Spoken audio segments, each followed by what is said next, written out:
Ghanaians can take no more of the hardship. We need more police officers. We need more soldiers. Improve free SHS. Cancel the double track. See, Mahama NDC means is it that will be protecting the legacy, no? And that's what we destroy the legacy. Either say or beba. Na niema wa ye no wabebo ho ban ananse waba send kra abushanfo yama mu nyina makwaba emra dwumadie so aha eye brighter media after say NDC amanyukuo no wo manifesto no akwawiye no ensem bebre ene freche eba baransa na abushan pani kofu so adiomi ebebam no because Ghana for can ensem bebre quick one ebewra baransa na abushan bebam no mepese yekọ na yekotie ensem ni bi.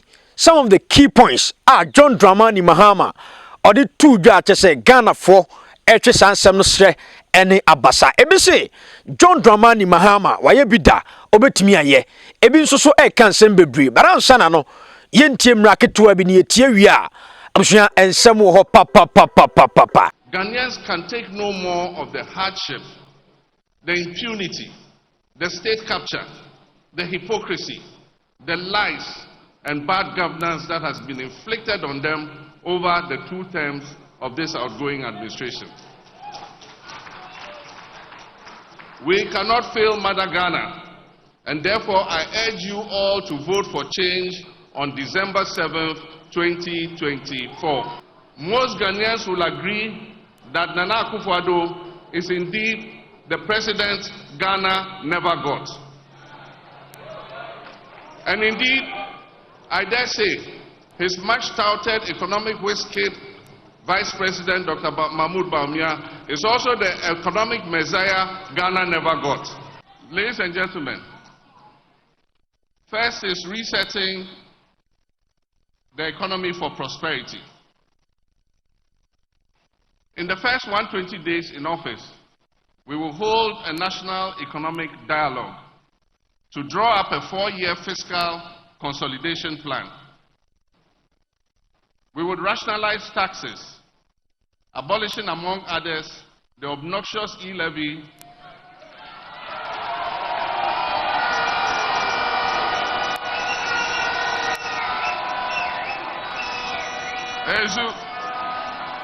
the COVID levy and the 10% levy on bet winnings.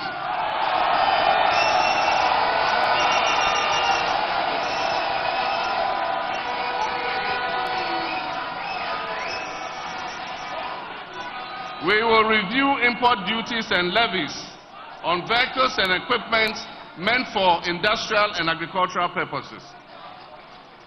Ladies and gentlemen, we will rationalize port fees and charges and implement emergency measures to stabilize the cedi and the macroeconomic environment. Ladies and gentlemen, we will use the price stabilization and recovery levy to cushion consumers of petroleum products. We will investigate the MPP's opaque gold for oil deal.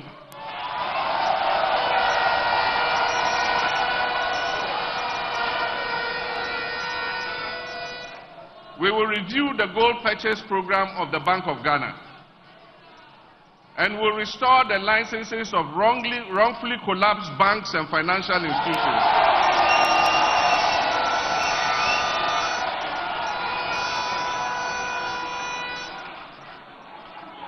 We will increase indigenous participation in the banking and financial sector.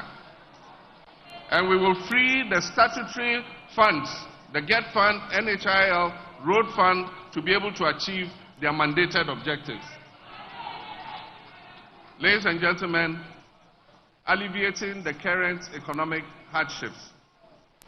And one of our first programs is the no fee stress policy.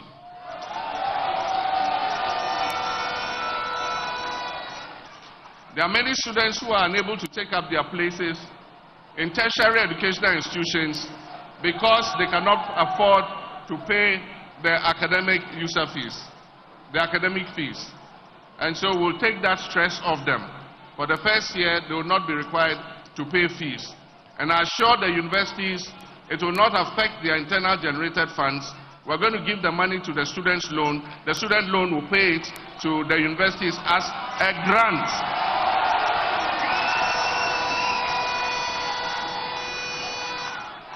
It will be paid as a grant, not as a loan. And aside from that, we're going to increase the subvention that goes to our public universities so that we can improve quality and learning in those universities. We will provide free tertiary education for all persons with disability. And we will provide free sanitary pads for girls in school. We established the Ghana Medical Care Trust, into brackets, somebody calls it Mahama Cares, to support persons with chronic diseases such as kidney failure, cancer, sickle cell, diabetes, hypertension, and other health-related diseases. We'll implement free primary health care services. So if you go to a CHIPS compound or a health center, whether you have a national health insurance card or not, you will be treated for free. We will expand health infrastructure to restore the automatic employment and timely deployment of health workers. And so we're not going to wait till elections are coming and announce that we've opened the recruitment portal. The recruitment portal will be open and will do continuous employment of health workers, doctors, and nurses. This is the 24-hour economic clock. 3 shifts, 3 people. 1, 3, 3.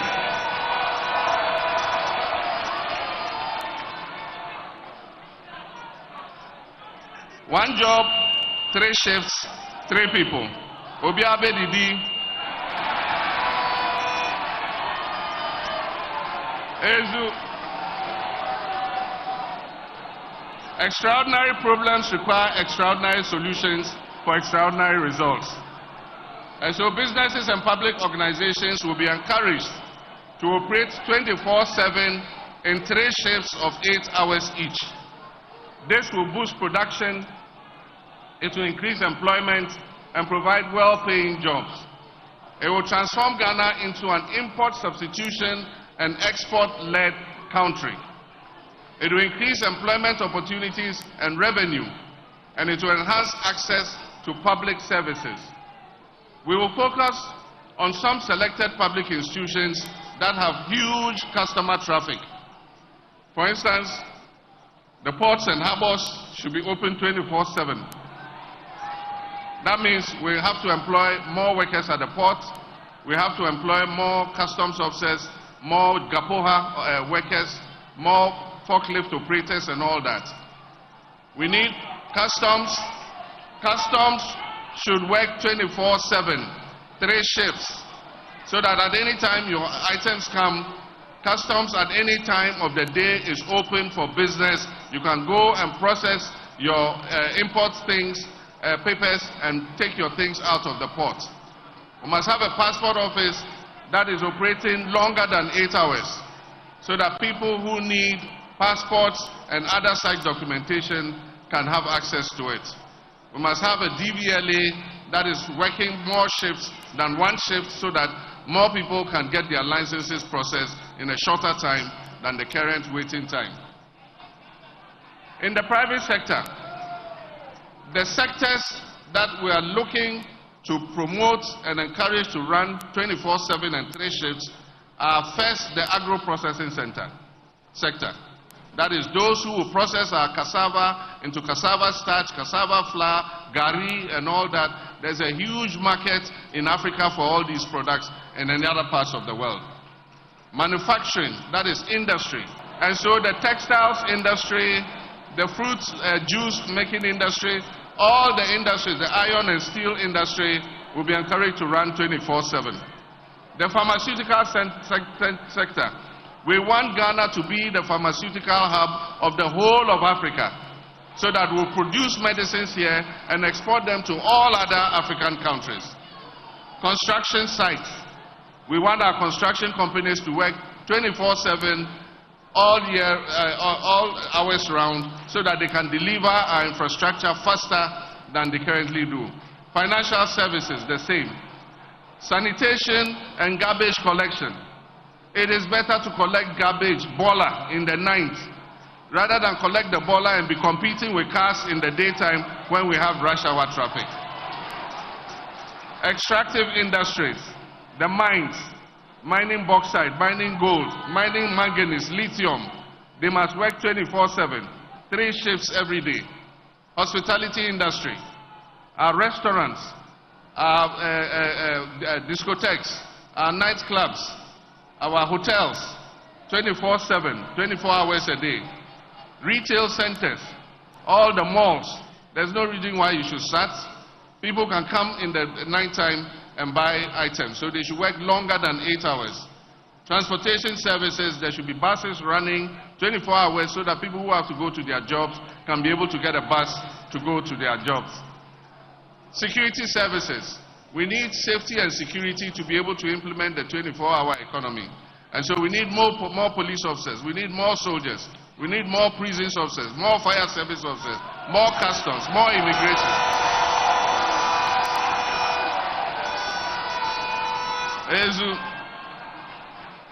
Now the support package for 24-hour businesses is to stimulate demand for 24-hour economic goods and services.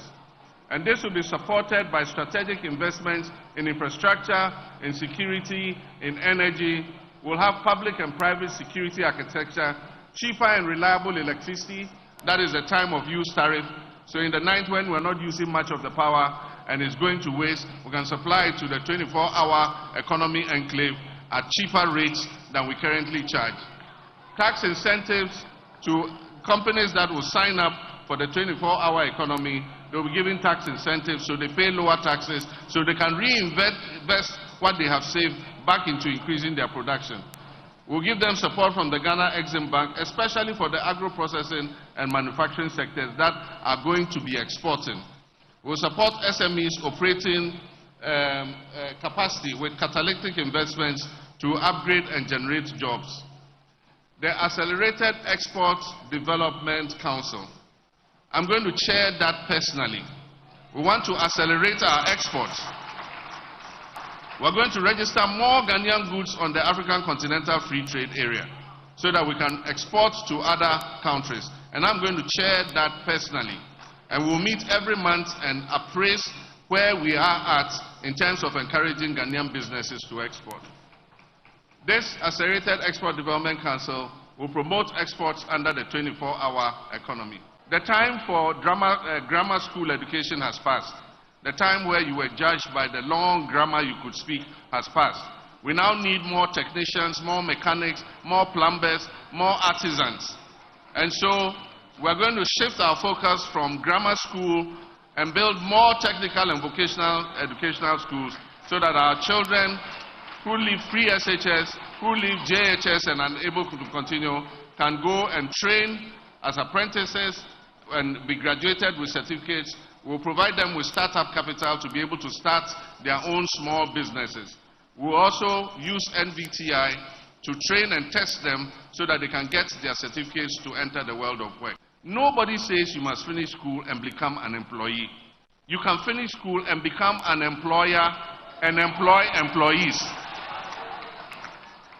And so every year we want to target 10,000 youth entrepreneurs to set up their own businesses. We'll mentor them, we'll monitor them, we'll supervise them until they're able to stand on their own feet. And they will employ their colleagues instead of becoming employees. We exempt new and small businesses, that is small and medium enterprises, new and small businesses that are registered, and personal income tax of those businesses from the first 2 years after they are incorporated.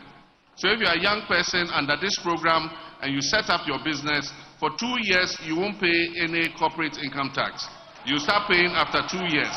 And so we allow salvage vehicles to come in so that other people can buy vehicles at affordable rates. And if we do this, it will save the local automotive industry. And so the Swami Magazine, the Kokompes, the Aboso kinds will continue to do their business even as we set up an automobile industry. We'll implement a Made in Ghana agenda for the production and consumption of Made in Ghana goods.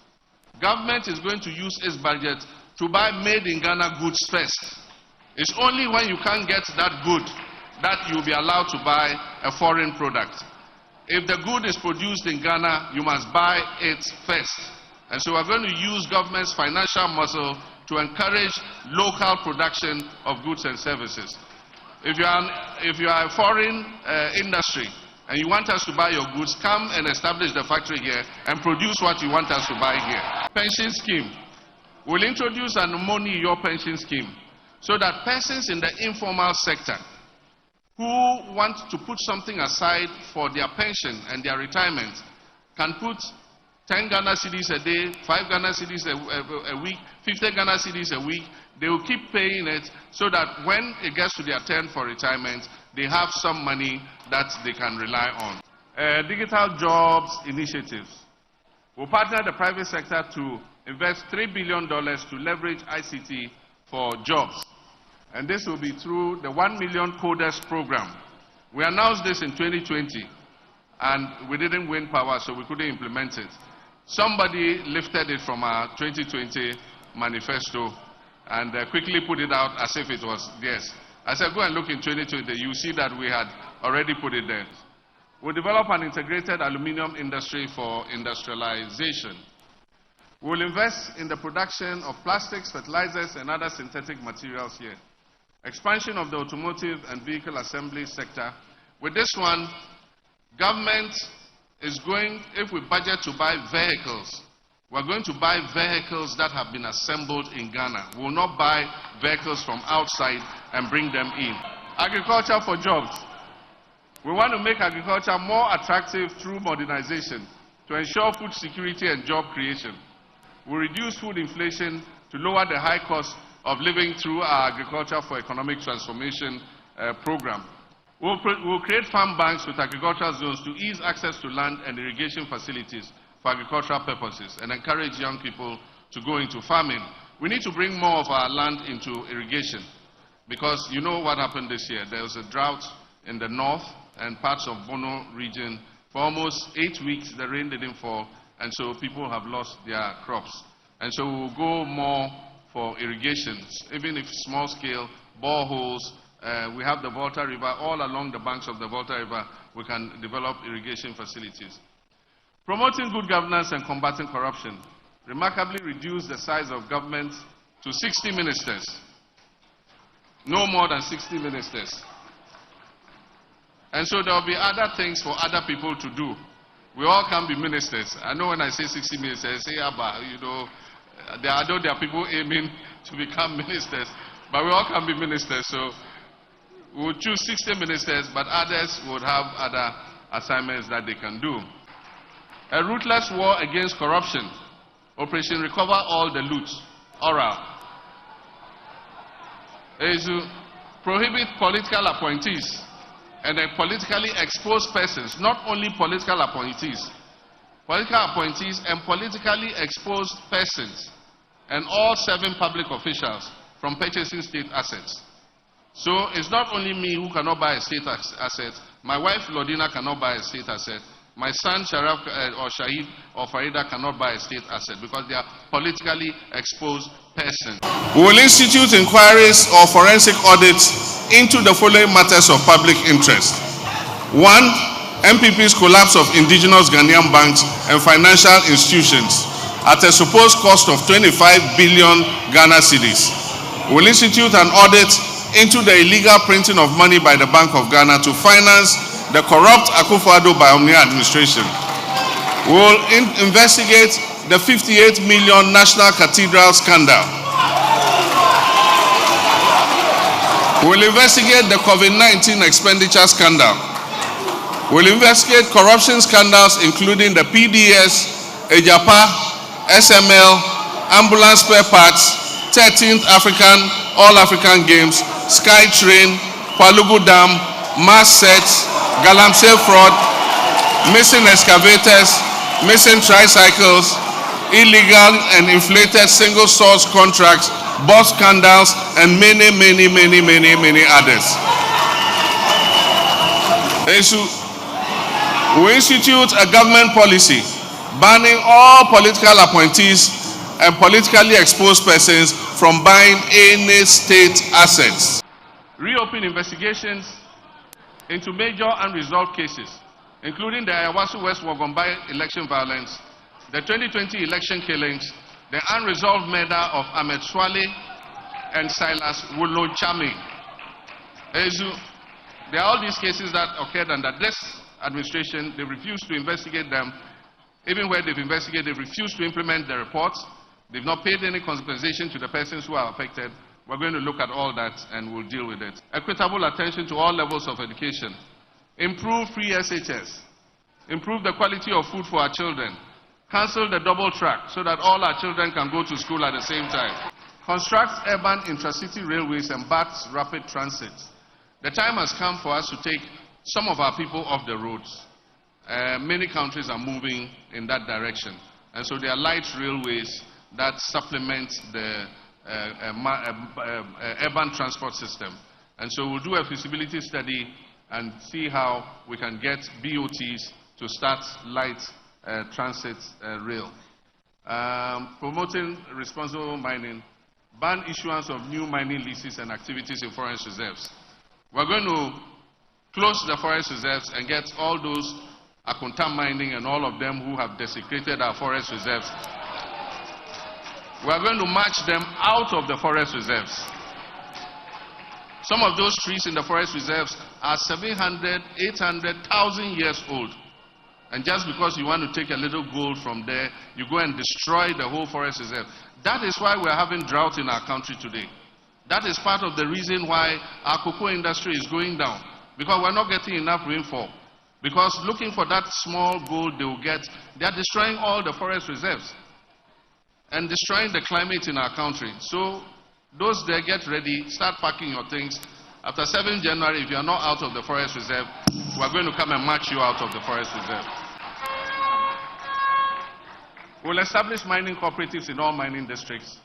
We'll set up a gold board that will be responsible for buying gold from the small-scale mining sector. The way we have the cocoa board, buying cocoa from the farmers, we'll have a gold board that will buy all the gold from the small-scale miners. It will send it to our own refinery to be refined, and we'll export refined gold and get all the value addition instead of sending the raw bullion out the way we are currently doing. Decentralized regulatory licensing and processes for artisanal miners. That is, setting up offices of the Minerals Commission in all mining districts. Implement a blue water initiative to heal and harness the environment. We're going to clean the poisoned waters that have been poisoned by mining so that we can discharge those waters back into our rivers. We're also going to hire the young people in tree growing. And so in the areas where mining has finished, we will level the ground, close all the holes, and we'll have young boys from the community. We'll pay them a stipend every month. We'll give them a bobo yas. We'll put polytanks in there so that they can plant trees on the mined out land so that we can reclaim the land. Implement a tree for life reforestation policy. This is what I just talked about. And so we're going to plant commercial trees like cocoa, palm, and rubber on the lands that have been reclaimed. Implement a blue water initiative. I just talked about it. So these are just tidbits. Okay, so for way and somewhere, John Dramani Mahama NDC. One manifesto, one two, Ghana, MPP, the Kakonewi, Alan Quadricha Matenso, transformational plan, or the Ato, Chadan Sunam, Airborne to Abadan, Oceanbokodia. Yamiadum, Mehuya pa, time for Nebre. John Dramani Mahama, or then some no ago, a man for cancer, quick one, you run some way.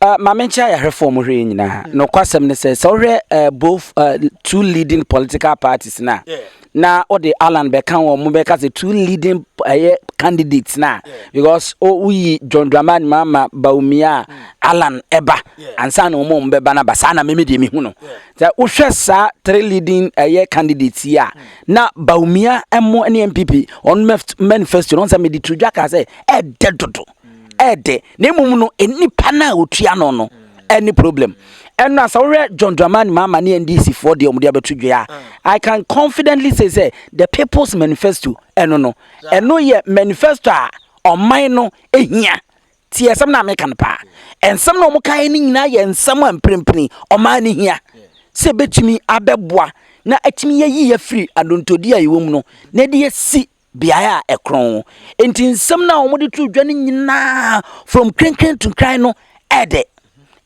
toto enti empaibo ye nyina ye bone se ampase nyame ya adum no onya sa akwanya na nyame betimi agya na chi no otimi de atotodwa me be kan di enti a se we nyame na ye o enye nyame na ye but nyame nso na si hene Say nyame eye na adwene say the brighter wo na wo ba be mampanyini a no matter what that atamfo no be no ombe sorry nipa da sani ankasa be try say bia obehwiam ombe niema bi but nenso be kwa bu se na besi afa wo yehwea na nye bi nyame nsa wom nyame nsa nim nso de a wo ye wo dan enye yie emfa wo ne ne wo be say wo behwiam wo be camp voters agudem ne ade unya de obebia unya de ema ne ye den highlight am nso me yiye ne bi na mebebo mebeka de ache wo no sa wo hwe se mampanyini ade tudwa se oba mentwa no nti wo hu ni se political parties no mu nyina manifesto na ededodo hwe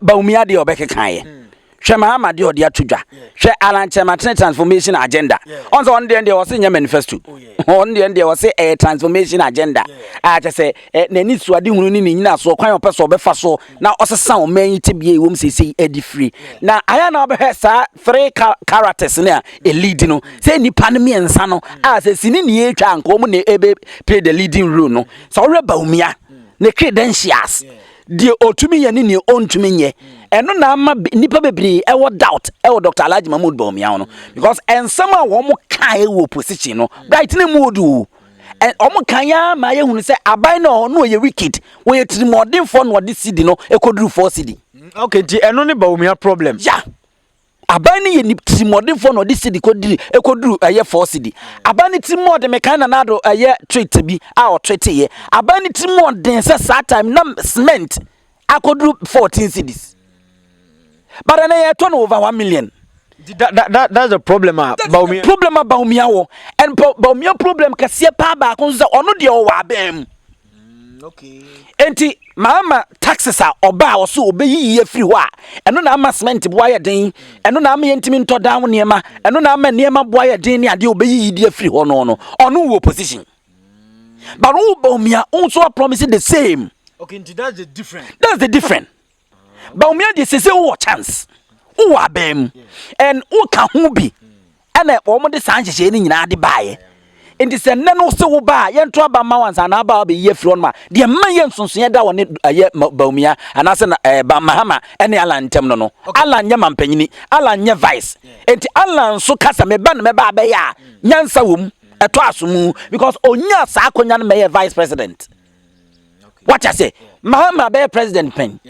Now so sa taxes and your name introduce ye. But say be a man for so no so pen so no so ye. Oh, any woman you say some medical kasa aman your phone as a man your some na ye no no. Obi anu ye clean. Now so there be a dan me catch say oh the wa de ja akron for unim so mo ya akron for but only option. And to say nipa mienu na wo so yi mu baako na ado ade ja no. Etu be de ne kro no no aye less. Na ado ade ja no. Because only option. What I say, it is only woman you know, so see, I don't want to know. Mammy go highlight and America. I mean, so me, you know. Double so say, me ba, me baby be a sentence. Our communities now, ya did queer Juma near Mabeko. And no buy a seed, no, ya de beko. And in the Mudi Bay queer, no near dear, fertilizer near dear, oh, you queer near. Obo Rasa Center on Manoa Quaginia Manibi. What true dinner de go? Now they are quite with Juma. We are Juma ni na utwa no ba ne ton a wabetuaka bra na we enya abroche na nke yekui ade hwe ose regions ni nyina no uko hospitals awodo a omuni dialysis ye dey ba bia ye nuan ma sabe won mo sabo mu hawo afidi a won ya enti na me me highlight me yin no afidi a won koda so na aye won mo mogya no mu adwuma na won mutimi ye nipa tenase no wo be ko hospital bi na bi ni ho enti regional hospitals na ebi ni won obeye ni nyina odi bi beba ho no thumbs up me dawa me hwe mani age afei obesi 500 bells hospital for children oman ba ko yan respecting ye mu nkwada ene Ghana but wo kwa abrochira emanie enkwada anie ansa na mu akora ba ma me yaba but ye mu nkwada wa ha it was obesi nkwada hospital just a honey de behem kwadanko 500 bears. Thumbs up. And when the entire Mahama can send bisa ni emubie no ni ye GD because already 37 military hospital. Okay, yeah. So what aye UGC. Aye UGM. Sa hospital now who abaka 5-star hotel now. We ye no. Aferidie. Any other hospitals are osisi ye na. And no ka bibi ti say hospital. na yɛma yɛ mu bi no yɛgye adi sɛ obetumi ayɛ because wayɛ bi pɛn etu ɔka sɛ obetumi ayɛ afei yɛnhwɛ ɔse nyame yɛ n'adom na ɔbaa hwɛ adeɛ bi wɔ no yɛbɛfa no sɛ yɛ agorɔ na yɛasere but na mewɔ classmate bi ɔyɛ ɔbaa obu ne nsa se ya mempɛ sɛ mebɔ ne di because mbɔ ne obiara bɛhu obu ne nsa a ɛtɔ da a ɔbɛba classroom no na emogya ayɛ n'ataadeɛ no mu etu bɛhu sɛ wasɔre na wabisa na afia na wokɔɛ na ne to asɛe ɔso ɔkɔyɛ ne ho yie wɔ fie because ɔni sika ɔde tɔ pad ɛnne no ɔse pad loan a ɛyɛ besi a yɛkɔgye na ɔde support saa nneɛma no ma yɛnnua no mmaa a wɔn kɔ school a wɔn bu wɔn nsa the needy but the here nie it shouldn't be say yes ya kan saa keke ne make sure say nyame ya adom no atumi aba ɔya ɔmo hia saa pad no yɛde bɛkɔ akɔma ɔmo okay akwai say wa so dem ne yɛ ma scholarship obekom na elders ne deaconesses ne pastors no wɔn man kwa na yɛde scholarship no ma but nsɔre man na ɛwɔ fam no ɔmo hia ɔmo ɛna ɔmo hia eti make sure say bɛkɔ fam man kwada ɔmo hia search pad no ɔmo ne yɛde bɛkɔ akɔma wɔn deprived areas no ɛhɔ ne yɛde bɛkɔ na aboa ama saa botaa na sɛ policy no so mfaso no etimi aba eti no say thumbs up at the moment afei free tertiary or say enkwada ɛkɔ a university level 100 no obey no free first year no free admission free no masa ɛyɛ ade a ɛyɛ sonko a wɔse yɛbɔ ɔma ba so sɛ nyame yɛ adom no so otumi ba dia na otumi yɛ dia because enkwara bebre na ntimi anko university the last time I catch o ko university na e over verse 40,000 na omunya akonya no ekowie na nipa ba ye na little over 20,000 more than 20,000 ntimi enko efa e skanti no ntimi anko enti se eni no wo se wo ba na ba ni free na se ebe makwa ma me a ntimi ntua me ba university school fees no first year no so ne hia unye enter first year na de aka ne sika ni wokra na utumi repeat na wutua na ode kɔ obi nso bɛka sɛ obi obetumi akɔ na obi second year no otwefa no ɛhɔ de ɛnya aban na sɛm de yeye ne sɛ sika na ɔmo de bɛn ne nya wɔ ɔmo botom sika ɛyɛ ɔman ne sika enti ɛnya Mahama botom sika ɛyɛ ɔman ne sika ti so otumi de implement no nya kwa na akɔwura mu a bibia timi si obi obɛkɔ akɔwu obi obɛyare wɔ kwam to ontumi nkɔ ɛno de ɛnya yɛ asɛm waka we policy no be implement no ɛne hia ma menwe we na memra waka me ma mimisa we preko sɛ free SHS no so obɛ improve no waka na saa double track ne we si wɔ yɛ fi hɔ na ɛno no nim de nti a ɛmagidie wɔ mu efisɛ all kono no e blocks ɔhyase se wɔ si 200 anya hwe no yam say little over 30 no wo wie ansa no woko ena de na aka no so na wo stages a eba ti de emagidie wo ne so obetumi ayi ne say waye bi pen ade ba kon aya na ema wo de ono ne baumia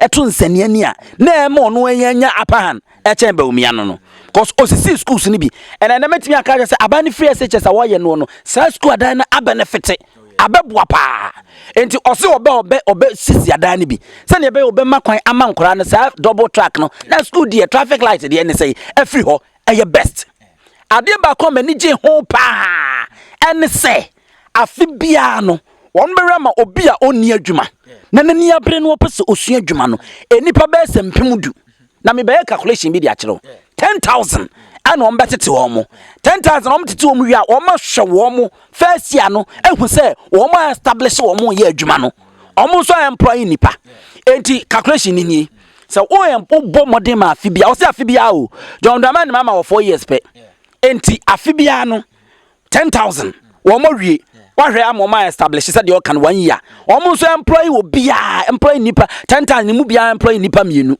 yakunya say 20,000 1 year bia nipa 20,000 and 4 years na say 80,000 and I employ one through that policy no kwa enu ti be reduce unemployment no ewo omema ama emebuna wi school mu nya adwuma nye no ene wo mpeso mu suansa no adwuma so mu ni ska no enti ahanso thumbs up wo se de ma no afei ose wo de saa nyarewa ne bi no saa kidney heart liver no ne ade no obehwe no health insurance no o ma ye no ma support wo mo which is very very good and the dialysis say 5 million uni bia na wotwe bia e wo so okona akoda so enti se wo re saa kiwe ayiwe a menso me yi di free saa ne manifesto no mu na edoso na say eye good ebeboa enti manifesto no de Womu mienu nyina no de ane de to on ma ede.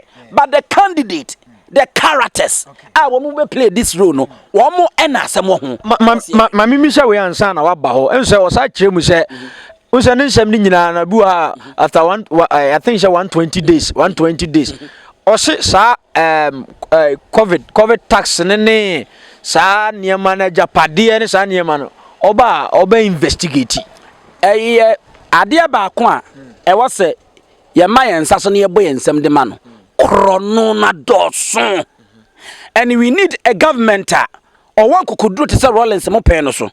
Obetimi di agina ho say ya mibo say madam fo ye menu one say we real man no enti emra na wo ni wonni ena me no wo kasa ye say ya the $15 million e de ano anuane e de ama alert 18 days ade we ni kwase hwehwem ana e wo se hwehwem hwa Sputnik V Dr. Kwaku Ajima Menu na kane na oye ye ni ankasa ye soafo Russia ne ye nro no but no ne nkrofo dili e wo Saudi Arabia United Arab Emirates hona no on tuka abra Russia ene ye nro no tu no obi be dili a Russia ban na wo so ni dili straight no hono eni kwase hwehwem ana hwe PDS Ransome beto odwa eni kwase hwehwem ana hwe se ye di 300 over million e de atu amana National Cathedral, Shakrono Apiemu, and so many Yamia Sofu, Shad the secretary, I mam you know, no, the date of birth yem you know, Nathan yem you know, or Credim you know, different names out the num, and quasi humana.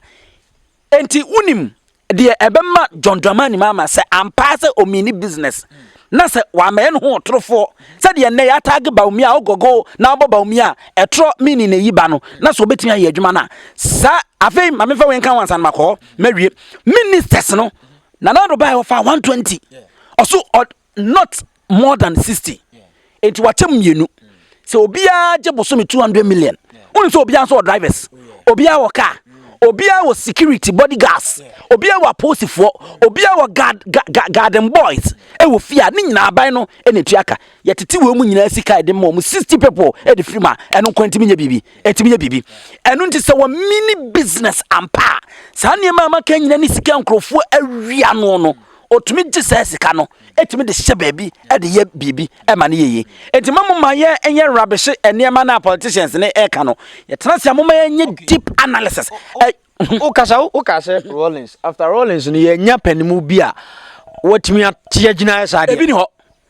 after Rollins na ye beka se wonde nani edin na odins wo ya wodinsem hu na obema nsem hu na diu no ye nya bi onya sure say politicians na so mo ye namfofo womu ye namfo unim na se John Ebu Jinapo ene Samuel Ebu Jinapo wonu papa ene Abdullah Jinapo a wo yo hene wonu papa whole go your friends say overlord we want people we NDC and this family no ebede na Jinapo ba na so ya attorney general na ni nua Samuel Jinapo edinsemu na wotimi de na Jina medanim na me sanse me ekokoso nyina hu se omo ye degree ani so ene yesi ekohwehwe ambulance case yesi Mahama yesi ekohwem ye behwem nkosi bebe onye jose ana eno na ama some of us no ye mu bi no gidie no ewo form no because utie nsem a friends say MPP can opposition Mahama wo Dubai hotels wakobiera watokas de ama we ni sika da so we were all expecting say can ye omunya chance no sa hotel ne wo Dubai no mbekọ akoton no mu de sika na be finance free SHS na say asai no quality ni ho enuane nkwara ni ho eni ho but what ho asem na je say eya atro na say omuye namfo nti no oye nya say ne be ya yenso ye bia wo ba wo ntumi nchie which and politicians they are friends. Meno ka say obiri bo be gina radio so one e bia Johnson say din katia be di atem won be ko e wo ho but say ene obiri bo hinda fam no hia mo Johnson say din katia nyina ni internet da sa nso na say din katia hia mo a obiri bo hin wa ba mo nyina ni internet da. I'm telling you sometimes any here mobo because my mama bet me request any amount of money they free Nanado Danko Akufo and I don't think say Nanado Danko Akufo be in the back say be man no I'm telling you I'm telling you they know themselves. Only wo mu tin koma minua no na no me ne your friends say enka ne SK ma for ye interview o say John Mahama ye me offer ase ba umia ye masse on ba bia wa page ne self e de akogira enti na say SK bo for sebe John Mahama mra ne so akodi bone a oh obi a wo se ono no na se no anasa no fa se no de we enti we de John nya hwe sa no sam ne ko enu nti na eba no se corruption bribery and corruption politicians ni ntimi fight no mami misha we na afi yemfa ye ni nyina nya nkomodi ense o se mine no ense oba sa afi forest no obebra ni nyina wo se obra aban we adihwamo wo eba no mining sector ho because the kind of promise and now don't kwakufa do the mine ekori akire no it has been alleged akonta mining a friend say untumi dia any other mining sectors eastern region yes mu region ministers no nyina etubi ni DC sa I take Captain Smart otowa orebe ho adenti na wa ba mu nipa once you are aware because oya aware free say ebi ko Jubilee House one ma wonu benya bi e de abo party no bra so they won't fight against it a lot of your forest no o ma say no ni nyina sa gadam sei ye de machine kosim ne atani nua nani ne ebutu ani ne edi eyi musika wo yembe so sika no mu yinda bia meka se me metie di brighter no kwasem nie edan ye siwe ya medam yi se koba se sika wa ase amemo mabudan ne nyina agu ne yetu but yetu we make sure se wadwene nyankopon de ma no eye adwuma mo nkata so kama enua ne wo se adua na forest na senya but eno na politicians ni nim hu nyansa omu wia no omu di nti no omu nim hu nyansa ye dane nsase ni no omu yiska no wia no omu gya ho no omu ko na dane amna enti asase best 50 years said e ho na de tia de tia wo de hwesi so enye yi eno ne naked ne problem bebrebe no cause yensu aye nom ye nuane aye di makri no no sa ne ma nyina e di afra ewum ha dwe wo ho enti se ye benya politician bia nani abre wa abrabom na odwene wo ban no ho a I think say onim John Dramani Mahama ade ba akwa wo no hunie is either so obeja legacy anasa obese ne legacy tie de make no either say John Dramani Mahama ebeja legacy anasa obese ne legacy or only 4 years and I'm telling you John Mahama ne ma obeye ye no ene amase wo kasa de tia John Dramani Mahama na na dodan kwakufa no ba umienti no untimi o mama Mahama ayese bofo enti dia wo no say either say wo be protect your legacy na da ho no mama oni baba kwa Ghana for di na tempa kofu twa na da e wona esla usuka na sembi say amemuo eye besia bo a kan ba sa atem no wo JHS no ko betimi awuli no kan ditia Mahama but ne wo mombo besia cha ban bia over 700 billion and Mahama buy over 16 billion pe. So they compare one more. Answer a vast difference no wa. Until that's how be protect your legacy no. And answer you will come and destroy it cry. Over 4 years pe. And near out me no. Your friend said Doctor Osaje for Kwame come the 7 years pe. And the year near be Tema Township, Tema Habo, Confanacho Hospital, KNUST, over 400 factories no. Only 7 years old. And what the okay been say colonial masters in the year. On na satam no ye leader. And ye can't mano. And I said, you'll be said, you'll be caught toilet to plan and my this are by not so no. Obi so kono koyi the man bands are banana idea by any petty me, Eddie, Ejo Monino, son and no sotie. Last, young Rahasi, or say tax no, or bow be you to do an every first 100 days. 120. Now, I never come who dream me and made down massage was dim, they say, or can't say, or bow baby betting tax and never may who in ability. Now, hey, I bet in the other. Emma outside no emme wo nyine ebusi na say na da fe de bet na ma jana omutwa wo mutwa no se bi ye meko panyimfo a wo bondu kunya no de diabetes center no ko check out eno na boys ni twetwa me se so full preaching so na iPad na eda ne ntense na wo hweso a wo ye enti no na nipa de te osabia ko di brighter metue wo ma madwuma e na me a na mabra na makonya adwuma na maba me de ba ya so wo beje hu eto it make sense ba hu se senka adwuma wo ho a nka sa eni man kere to so sa betting tax ni to so anka boni bi ani so boni bi ani ho se wo bi adwuma eti abeburu no wo kwanya so koye adwuma na wo bi ani bi no so on de onye bet no obeye enti wo je ne to a adwuma ho no so onye no obetwa bet but adwuma ni bi ni ho ti sa me bom de na me confession na me nyama adwuma me contra game center no press no de 1 cedi bi bosso na nyama ya adom no wa win 1 million wo se me sa 10% de free 1 million so enipa no areho wo do no confession out no anya na adwuma as youth and na me waka say te obi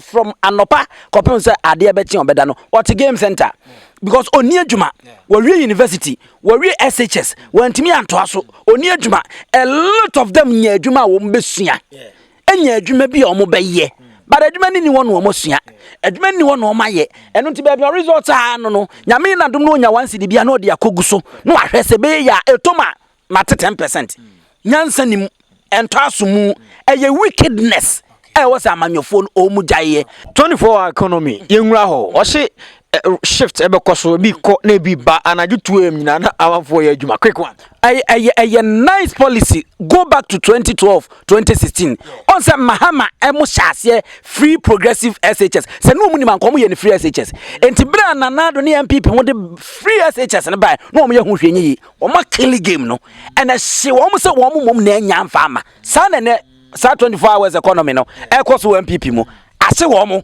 and they can't voice it out because omo ya na omo say okoto abetiam ti de koso 2016 2012 no eno bi na ekono upo sa 24 hour economy ne game changer ase wo mutumi de ba ebetimi aboa pa adwuma ba ko a efa nipa miensa ne di adane miensa so atese enti no se 133 adwuma ba ko efa nipa miensa na adane ne ho miensa enti adwuma ba ko de benya 3 different types of people and as groups and ebekwa akoye a game changer to say na make us 10,000 every year obey youth no sana we so etie enti politicians ne nsam na dia ya na ede we say wo ba mpa no otumi implement ya I'm telling you say unemployment graduate no be form because ne soldiers here 20,000 e was offer soldiers 60,000 say police here 20,000 was offer police 60,000 customs here 20,000 was offer 60,000 because e be 3 enti sa enyuma na ombetimi ya shift e de akon ene doctors no omo ye tre wo so sa fa bi ka ho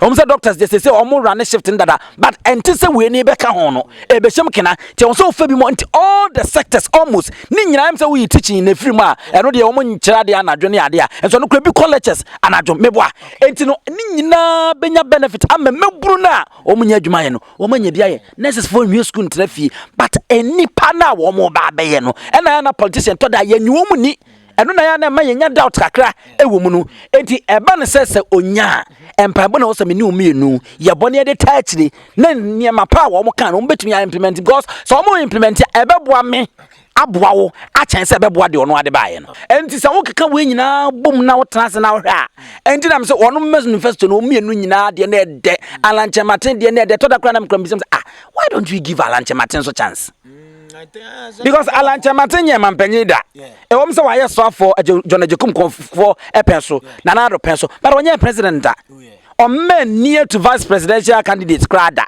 enti no ada ne man chance ba umia bedi atro na doso Mahama abeye ono so atwa bi ko enei no ada ne nke emfa chance na e ma Alan na ye hwe Alan so hwe e hon so ye asembisa e wo se timi trase na ye bisa ye ho na ye hwe se and internet yen give us a papa chance na yen hwese alanche mate de ono so de beba ko ono so 4 years ede nanim oba na efiri senya se ne piano ne de na to nchen nanso no asama wo ho no aye menu mienu se betimi asesan ya dwen ko ya dwen se ye de nya wo ye to hanom a eno ano no na ko bi ntimi nkase eye t-shirt na po ntimi nkase asantema mu de omu hia ye t-shirt keke.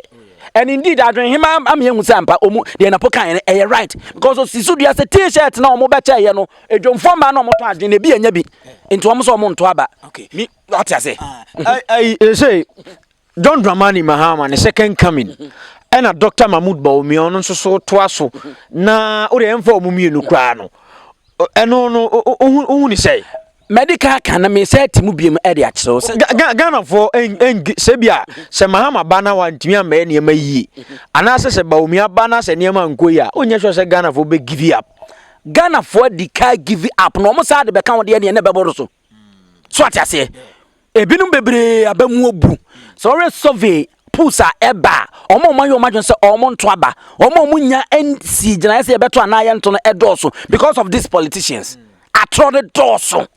Akohwe ne doso enada ne doso sikadie ne doso sikaria ne doso ani mu nkwada afa a wono ba wo mo fa nkwada sa oh wo bi pen oh na se ye hu ya tete mi nkohu se na na do butu obi so mi nkohu se ye friends Mahama butu akora bi so de na so si atete ya tete the current one ye say wa bro ni de o twa ye twa na na do dan kogu fa do ne wo dem o mo picture de beto abontene eno no betwa mu no ama nkwada no because yenim some dem kamo ya papa mpanyimfo enti mo ba sa na ma we die nkanya mo de mo bedwene wo ma no nanso no mpanyimfo na eto aba mo mpo no mo ba mo nwene wo ma no enti Mahama de ni mi siso biem se ezi da se wo be protecting the legacy no anasa wo ba no be destroy the legacy na da wo no eye nema mienu ida se wo beba na niema wa ye no wa bebo ho ban ananse wa ba be se no kra yehu yankianto be ya ma no wo mo kan yampa se 4 years pe no wo o me bobra bia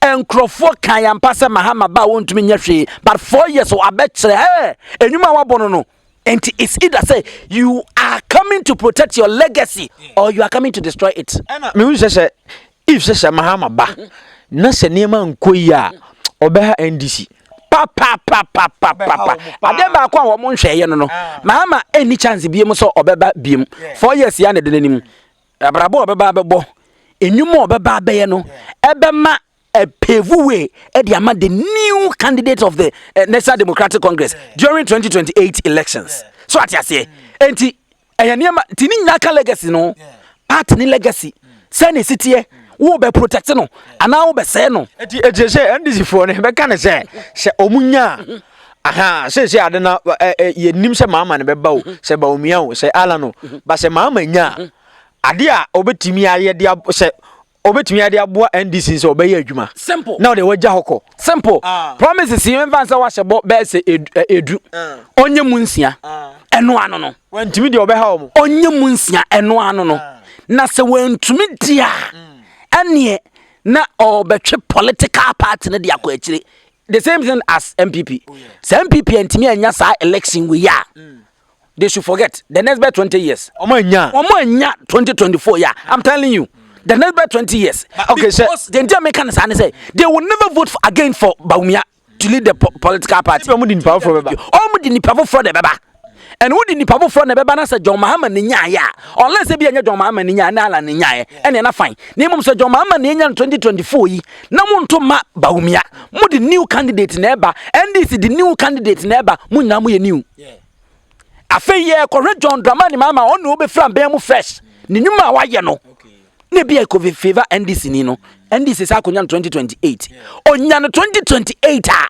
enam se oye incumbent nti osa wa another 4 years than nim ne de ntse Mahama enti 2032 utanye ya NDC sa ko wini NDC ko wini enu wona one PP form candidate amode ne baaye no e see that say ne ho from because akobe 3 times wenya enti mu the new candidate beba eno no hwe ya na ko ha political party no enti na amma sa this year 2024 December election you do or die first you do or die affairs omumienu nyina I can confidently tell you and we are in Ghana here obdeme bo bebreme omumienu nyina wo last chance wo kwani Mahama nya o mebiem I'm telling you and this in sankoto aba sanfa Mahama say wo nya no 2024 ya 2028 on some lead wo mo and Baumia so anya no ano no ne political career na end I'm telling you enti at the end of 2024 December 7th election no and na obehu ni area and abehu say sansem ya American no e no kra na say nya no kra okay abusan for ya de musi ye ko e besa ba biem abusan pani ko vu so adiomi e na mo tenin kanu ai brighter media akra mu nyina